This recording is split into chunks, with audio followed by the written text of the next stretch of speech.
you're watching, whether you're watching there, or there. Or is that one there? Is that on? Yeah, it must be. It probably is. Yeah. We're here with Sir Jeremy Hackett, Sir by Jeremy. appointment to the nobility and royalty of all nations. Thank you for coming. Thank you for. Thank you for inviting me. It's very kind. No. I think someone's got their phone I think on. it's the first time It's I've probably ever me. been to Shepherd's Bush, but it's. Do you like it's it? rather charming. Is it the first time you've been to Shepherd's Bush? Well, I might have been here once before. Do you remember Steptoe and Son from the 1970s? That was set here. Is it That was nice set and- in this house. Look, listen, I think we ought to start now to business. Jeremy, I know Yes. you're a great connoisseur, and we're relying on your educated palate to navigate this particular cigar, the Ramon Ionis or the Raymond All Ones. You cut that for Jeremy. I'm just about to apply the.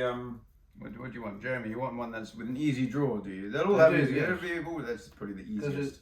it's a long way to actually Yeah. draw it, isn't it? You don't want to over exercise Yeah. the aspirational system. How's that look, Max? That's fantastic. Couldn't be better. Beautifully cut. Well, we'll let Jeremy start. Should I chop a bit more? Oh. off? No, Jeremy likes it. Do There you, you want, go. do you want to use a spill or do you want to use a lighter? Use a lighter. Really? What do you want to use? Spill, I think spill, it's use a spill, spill. yeah. Yeah, Spill, use it. spill. Yeah. God, this is so well organised. We've just slipped seamlessly into this. Is this the one of easy draw? God knows. They're all brilliant. Perfect. So this is cedar, yes? Cedar. Of the finest kind, matured for at least 8 years in that actual bottle. Allow me to ignite it. Look at that. Okay. Alright, could you cut mine for me That as well? might be some time. Yeah, that's I fine. think we're all going to be a bit of a while. I think we're all going to be exhausted after this. So It's this possibly is the the most stressful episode of Foulkes and Sons yet. yeah. So this is the Ramon Ionis Private Stock 230, which is a Partagas Dieci says Partagas 16, so 50 ring gauge, 170 millimeters long, and it's meant to be a very good cigar. It's the 230 years of Hunters. Hunters and Who Franco! used to have the international rights to the brand. Didn't they own the brand for a while? International rights and owning along the Oh, same excellent, lines. that's expert. Anyway, how is it smoking, Jeremy? Very, very good. Yeah, look, it's Yeah. caught fire. Yeah, no, I think I've done it okay. I think you do. It's So sort you I'm usually getting the hang of it. you're the best. You How usually many smoke cigars do you smoke a day? not enough. Not very many. Usually one in the morning, Yeah, but I use that. and depends if I'm going out for dinner Mm. or then I might have another cigar. But I mean, this will keep me going all day, I think. Good. Keep me going to the morning. It's great. And, I've got to go to work tomorrow. I go to work tomorrow smoking this. your work is what other people regard as pleasure. It's very, very nice. It's very light and refined. God, Jeremy, your palate. And what terrible is it? No, it's fantastic. And I do like the band. The band is good. Black and white is very nice. So Ramon is meant to be a fuller body, and I must say, have on occasion found them stronger than You found them stronger than Bolivar. on occasion. The Small Club Corona is a very powerful little cigar. So, but this, however, I've been told, It's a very refined cigar. It's It's for the refined. refined. It's a refined cigar. It's been specially blended, and also it's the customary punctuality of the Cuban cigar industry.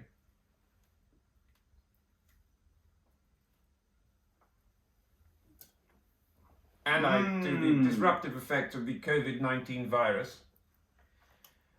These were intended to be available in 2020, which I believe actually is the 230th anniversary of Hunters and Franco. we're not far off. We're not far off, we're almost in 2024. So these aren't vintage cigars. These are No, these are current. These are current. These are current, but they have benefited from being aged. And also, Hunters and Franco, they've released a jumbo package, haven't they? What's that? A humidor the size of a small, well, the House Reserve. the House Reserve. Now, Of you all the Ramons. explain me House Reserve, Max. Well, they've done 2 humidors now. One of all the regionals. One of all the regionals and one of most of the Ramons. So I think most, if not all, of the Ramon regional and limited editions. Mm-hmm. But only one of the original Yes, only archetypal Ramon regional, only one per. which was the 2005. That was the first ever regional edition, the world's first regional edition, unbanded, well banded with the brand's band, but not with a second band denoting its position as a regional. And Gemma Freeman managed only to come across enough for a single per humidor. So an exceedingly rare cigar, and the humidor is, you know, outside of my budget for sure, outside of most people's budgets. Not Jeremy's. These Jeremy's. are extremely rare. So these These are rare now. Didn't you ever? these aren't the rarest, okay. but they're not far from it. Yeah. But they're a mere £100 a stick, I think. And what's so good about them is apparently the Chinese connoisseurs arrive early in the morning. More. The cry goes up. More. And didn't they come? Didn't one They of come them in come? and sweeping them off the shelf. They're putting them in under their arms. More. And it's so good that the COVID. Give me more. This is obviously the COVID. The COVID is over, viewer, and the Chinese connoisseur has returned. Yes. So they're buying, and because the Chinese connoisseur has returned, the price has gone up. And you know, their original price was, you know, exceedingly reasonable. A mere £111 Per stick. has now risen. No, to, well, they were £111 a stick. yeah, cheap, and it's risen now to £130. Are you sure? Yes. That's amazing. 3,600 boxes made, 3,600 boxes of 25. The Chinese have them all. More, but Jeremy, you are smoking a cigar, not destined for the mortal palate, but merely being transported to the great Elysium that is the Chinese connoisseurs' nation known as the People's Republic of China, the PRC.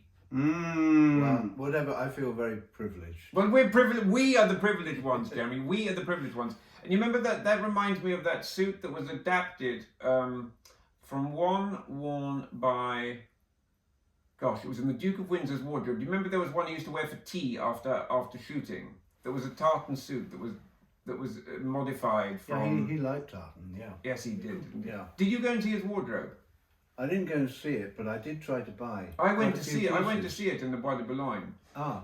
And I read about it. It made the cover of Country Life. That was one of the great formative moments Yeah. of my life. One One of the I've got other the formative moments was catalogue. meeting you. I've known Jeremy Viewer since the 1980s.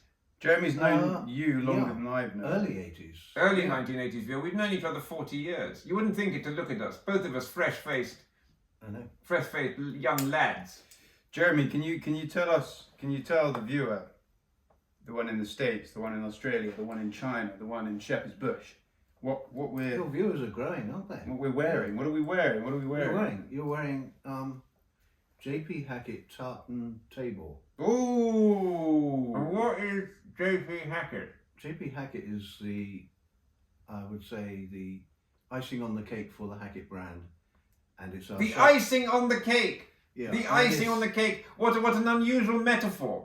What an unusual metaphor, viewer. You will enjoy that pastry cook reference there. Very British Bake Off. Great British Bake Off, that. The icing on the cake. What flavour is this icing? What colour is this icing? I'm bread? sorry, Jeremy. Okay, cut. It's from our J.P. Hackett shop in Savile Row. But J.P. Hackett, no, the J.P. Hackett stands for Jeremy Paul Hackett. Jeremy Paul Hackett. Yeah. And then there's also the other one. In fact, the reason it's called J.P. Hackett is because our landlords insisted that the shop felt as though it was a one-off shop rather than a series of shops, like a big brand. Wanted it to be more individual and more in keeping with Savile Row.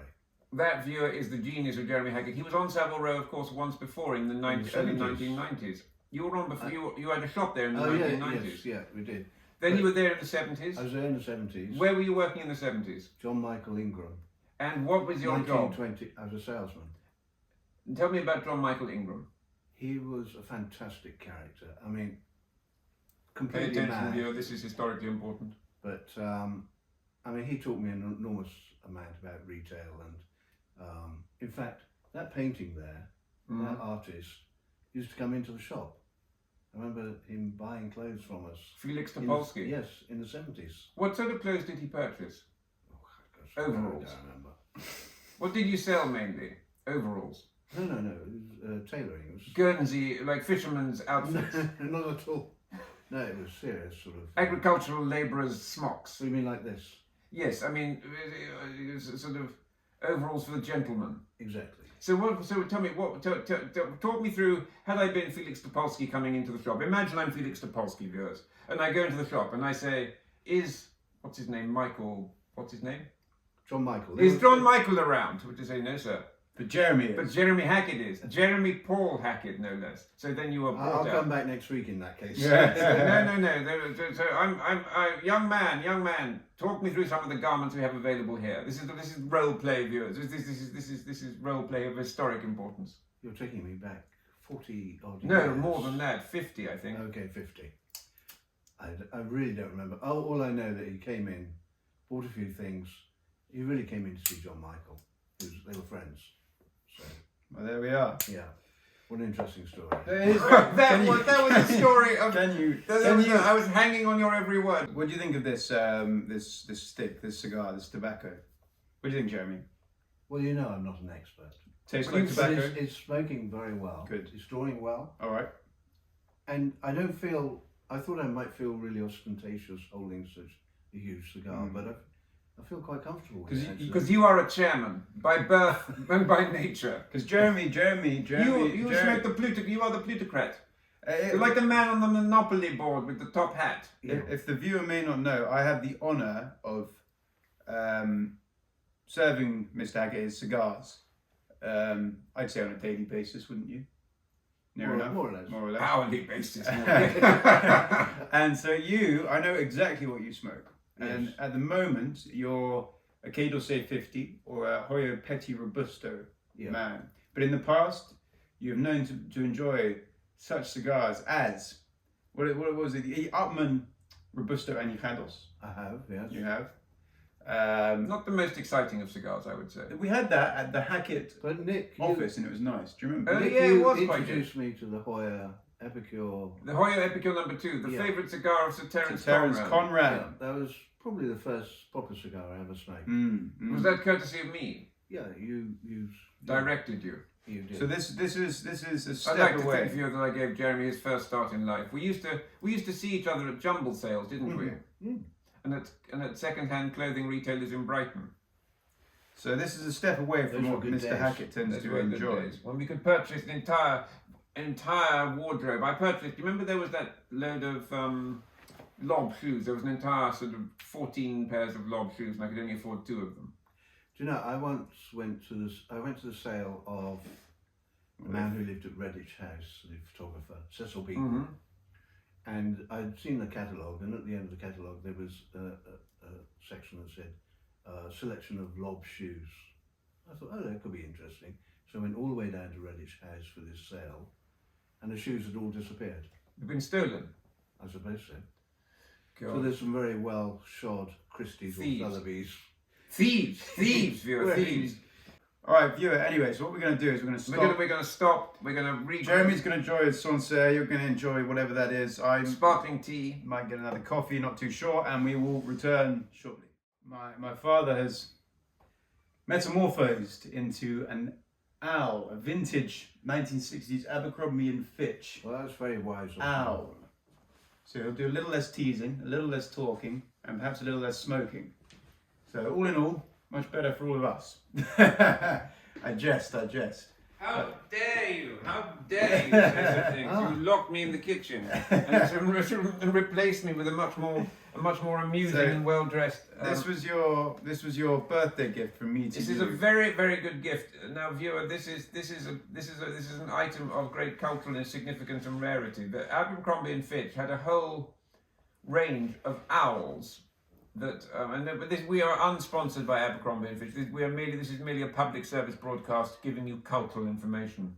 It is fantastic. But they had a surgeon, a golfer. Look as though you're about to do a ventriloquist. Gottle of gear, I believe is the expression. So I found this in a charity shop for you, and I was saying earlier that I hung around for the person who preserved them not to This come is the and same buy. charity shop where Jeremy goes and leaves his stuff. No doubt, yes. These were Jeremy's. It's in Aladdin's cave, that place. So there were 2. There was one dressed as a doctor. With the stethoscope? And and kind of like a herringbone 3-piece. Not a doctor. As an owl? As an owl. Ah, okay. With a doctor's overcoat and a stethoscope, Yeah. but with the 3-piece. And then there was this, and I thought this was... I think you got the better one. I think I did, didn't Yeah. I? The fisherman. The fisherman. With his wicker basket full of food. Yeah. Fish. So I thought, to be kind, I'd leave one for whoever reserved them. I really like him. I think it's great. He's fantastic. I was in New York, I think probably around about 1976. Yes. And Abercrombie and Fitch was sort of on its last legs, and I remember walking through and all the beautiful counters and everything, hardly any stock left. But it was, I mean, in its day, it was like the Army and Navy stores in England. It was Hemingway used to get his safari jackets there, didn't he, and things like that. So, yeah. I mean, and think what it is now. Is it still exist? I don't know, didn't it? Does It it went through a exist? phase of objectifying young people by having sort of scantily clad models walking the streets. Do you remember? And when you went inside, because viewer, I went to New York expecting it to be the shop that Jeremy describes, and I turned up and it was literally a sort of. Your guns, was it? Or I was ordering some. I wanted to order some safari jackets. I went in with a number of safari jackets. I felt such an idiot because it turned into a nightclub with sort of what looked like male strippers basically, who were sort of with rippling chest muscles. Well, that's what I remember it as. You know. When you were a child. Oh yeah. They'd stand out in the street in the freezing cold depths of winter. you know, they opened a little shop on Savile Row. In fact, I think it's the old Beatles Apple building. Abercrombie did. Abercrombie and Fitch. And it was just for the kids. And I always thought it would have been great if they'd called it Abercrombie and Titch. Hey! That would have been lost upon too many people. I think there's a degree of sophistication that would have been above the heads of most of the clientele. But I do like. I mean, anyway, I'm going to put him. Where are we going to put him? Where should we put him? I could just have him on my lap, I suppose. Okay, he's great. He is brilliant. Just have him here. Yeah, have him there. Very good. Excellent. So, how is the cigar? It's not your typical Ramon. Far from it. It's actually delicious. I mean, not that Ramons aren't delicious, but normally, viewer. We say that with every cigar we smoke. Normally, viewer, the Ramon Ionis would normally twist my head off and hurl it into a corner, such as the ferocity sometimes of that cigar. That little small club Corona is a I must try one of those tomorrow. Well, it's bloody spicy. It's a good cigar, but it's a winter cigar, and we are experiencing. Viewer, we are filming this not during a heat wave, but during a cold wave. Got the windows open as Cold well. snap. I mean, Cold snap. But I think it's very nice. I'm perhaps smoking a little enthusiastically, and it still remains cool. Yeah. You're smoking. Jeremy, honestly, Jeremy, Yeah. you're the connoisseur. You're savouring every bit. I mean, I'm just sort of rocketing through it. You know. But now's the time. We do this I for a slow living, down. Jeremy. We are professionals. Well, We could smoke 5 of these. Probably time for another one of these, isn't it? It was very good. When Jeremy came in, he said, "Do you have perhaps a little cigar to get me going?" And I showed him this, and he was like, well, "Perhaps I don't need one." But yeah, I think it's a good cigar, and it is one of those cigars. I mean, it's the most expensive. Its release price is the most expensive I've ever seen a regional edition upon its first release. But it is a cigar, considering the current climate, that will appreciate. Has appreciated already. Already. But what is good about this is it actually is a properly made, refined yet flavoursome, and I'd say medium to strong, but not aggressive. And maybe that's the extra 2 years they had it knocking around wherever it was hanging around. The sad thing about this cigar Is it's all gone already? No, it's not a cigar for smoking. You know what I mean? It's a cigar for buying and selling. Yes, it's appalling, viewer, that now It's not a cigar to. It's not a cigar to enjoy. You know, it needn't have made the blend so tasty because no one's going to smoke the damn thing. All they're going to do is buy it and sell it in a Trade few it. years' time. Yeah. That'll happen. I mean, It's a shame, viewer, the speculation in cigars. If only the British government had invested in cigars, we would be out of the economic crisis and we would be the Monte Carlo off the northern coast of Europe by now. We would have been a tax-free haven where instead of paying tax, the state would have given us money. Everybody would have been happier. it's brilliant. I mean, there's such a huge increase in the price of cigars, Cuban cigars worldwide, that I found myself enjoying a bunch of Arturo Fuentes, Dominican, cigars. And Arturo Fuente is a noted maker of quality products. I mean, they're proper. They are proper. They're proper cigars. Really, really good. I'm a big fan. And the good thing about them is they taste the same every time, which you can't always say for Cuban. That is what is so good. I Really? remember great Hanky Calder. No, I mean the Cubans like to.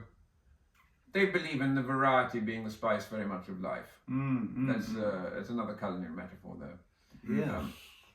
Yes. We're talking about icing on the cake. We're talking about this is I very think much that Spice was of life.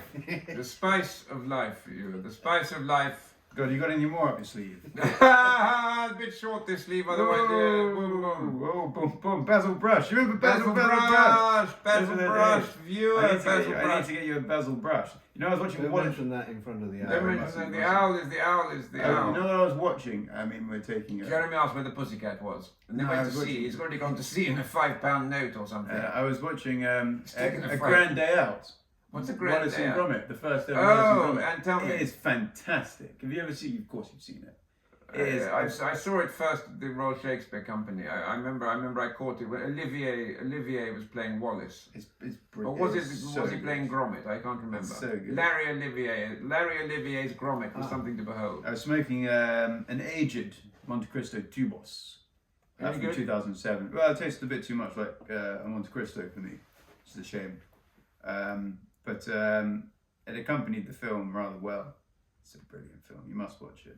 I think it would accompany the cigar well. Wallace and Gromit, a Grand Day Out viewer. If you're looking for an accompaniment to your Ramon Iones Private Stock 230, might I recommend a glass of Sancerre and Wallace and Gromit Or Grand Day Out. Or Killer Fish. Killer Fish! Margot Have you seen Hemingway! Killer Fish? Margot Hemingway. What's the how's the song go? How's the theme tune go?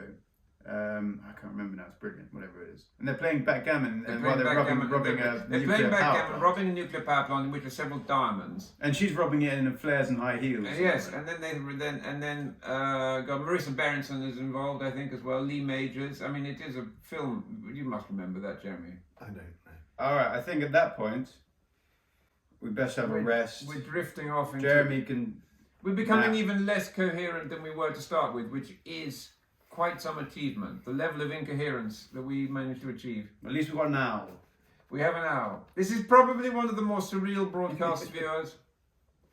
Oh, we haven't wished anybody Merry Christmas. Is that? But Yeah, this, we should do that as well. this is so that this can be broadcast at any time. This is a multi-purpose broadcast. Happy Easter, Happy Christmas, Happy Hanukkah, Happy whatever other religious festival, Happy Whatever your truth is. Zoroastrian Fire Festival, whatever your faith is, we salute you. Mashallah, brother. That's what we say. Is that what you We say? haven't even mentioned the World Cup. England Is that playing happening? Tomorrow, England quarterfinals. England, the football's coming home. It's coming home. It's Madagascar. Oh no, they're playing France. Oh, well, France are probably quite good at that game. They're aren't very they? good. Yeah. Are we any good? We're very good. Fantastic. It's what it is to be British at this glorious. Has there moment. been any offsides as of late? Offsides, silly mid-overs? Any throw I still don't understand that offside. corner kick? Well, Corner the aim of the game, is to win. yeah, is that's about it. to achieve a salary of £500,000 a week. Fantastic, and that is what we will be doing shortly. We will shortly, view. We will be transferring our many talents to the game of football. Mr. Hackett, we're very happy to have had you here. Jeremy, I thoroughly enjoyed it. Jeremy, Thank you. you know, it's always a delight, and you're a great friend, and you're a great man. So thank you very much for gracing the ancestral hovel. And thank you, viewer, for bearing with us while we talk a lot of rubbish. Apart from you, of course, you're speaking rather coherently. And if you can get hold of one of these cigars, I would advise you to, and I would advise you to also resist the temptation to purchase it, sit on it, and sell it for a vastly inflated price and buy yourself a villa in the south of France, but actually set fire to it and enjoy it. Viewer, with Thank that, you. it's over, out, and good night. Thank you. Good night.